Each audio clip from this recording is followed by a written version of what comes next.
আবারও পুলিশের জালে গ্রেপ্তার এক বাংলাদেশি অনুপ্রবেশকারী সহ এক ভারতীয় দালাল। বিশেষ অভিযান চালিয়ে একই সাথে দুজনকে গ্রেপ্তার করে পুলিশ। সূত্রের খবর, নদিয়ার ধানতলা থানার পুলিশ জানতে পারে ধানতলা থানার অন্তর্গত দত্তফুলিয়ার কানিবামনি এলাকায় এক বাংলাদেশি অনুপ্রবেশকারী দালাল চক্রের মধ্য দিয়ে গা ঢাকা দিয়ে রয়েছে। এরপর এলাকায় বিশেষ অভিযান চালায় পুলিশের একটি বিশেষ টিম। জানা যায়, ভারতীয় দালাল চক্রের মধ্যে জড়িত ব্যক্তির নাম ইমাম আলী। তার বয়স আনুমানিক 38 বছর। বাড়ি উত্তর চব্বিশ পরগনার গোপালনগর থানার আকাইপুর পূর্ব হুদা গ্রামে। অন্যদিকে বাংলাদেশি অনুপ্রবেশকারীর নাম রাকিব ভুইয়া, বয়স 40 বছর। বাড়ি বাংলাদেশের বরিশাল জেলায়। পুলিশ সূত্রে জানা যায়, বুধবার ওই বাংলাদেশি অনুপ্রবেশকারী ভারতীয় দালাল চক্রের মধ্য দিয়ে ভারতের ভূখণ্ডে প্রবেশ করে। এরপর নদিয়ার দত্তফুলিয়ার কানিবামনি এলাকায় গা ঢাকা দিয়েছিল। পুলিশ অভিযান চালিয়ে দুজনকে একসাথে গ্রেপ্তার করে। বৃহস্পতিবার ধৃত দুজনকে রানাঘাট বিচার বিভাগীয় আদালতে তোলে পুলিশ। অন্যদিকে আরও বাংলাদেশি অনুপ্রবেশকারী ভারতীয় দালাল চক্রের সঙ্গে যুক্ত হয়ে বেআইনি কার্যকলাপ করছে। তাদের ধরতে এখন থেকে বিশেষ অভিযান চালাবে পুলিশ। গত কয়েক মাস ধরেই উত্তপ্ত বাংলাদেশ। হিন্দু সহ সংখ্যালঘুদের ওপর লাগাতার বাড়াবাড়ির অভিযোগ।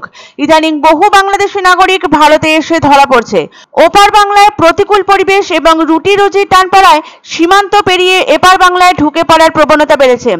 একটা দেশের সঙ্গে ছটা রাজ্যের বর্ডার, যার মধ্যে বড় অংশ পশ্চিমবঙ্গ।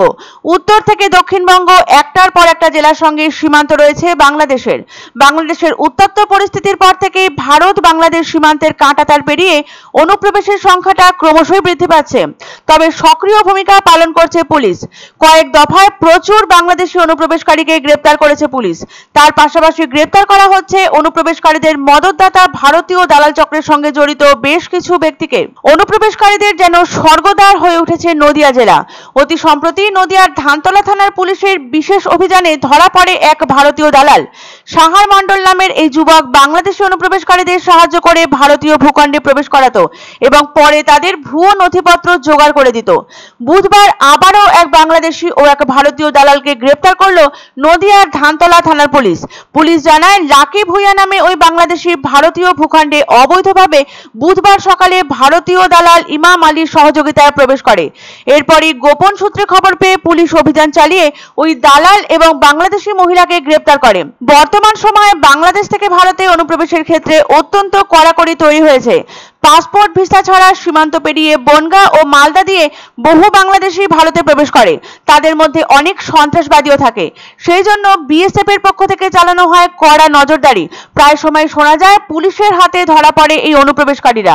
সূত্র অনুযায়ী গত কয়েক মাসের মধ্যে নদিয়ার রানাঘাট পুলিশের সীমান্তবর্তী এলাকাসমূহ থেকে অনুপ্রবেশকারীর গ্রেপ্তারের সংখ্যা প্রায় 3 শতাধিক। আর অনুপ্রবেশকারীদের সহায়তা প্রদানকারী দালাল চক্রের সঙ্গে যুক্ত ব্যক্তিদের গ্রেপ্তারের পরিমাণও যথেষ্ট। পুলিশ জানিয়েছে, যতদিন না পর্যন্ত অনুপ্রবেশকারীদের দমন করা সম্ভব হচ্ছে, ততদিন এই অভিযান চালিয়ে যাওয়ার ব্যাপারে তারা সর্বাত্মক সচেষ্ট থাকবেন।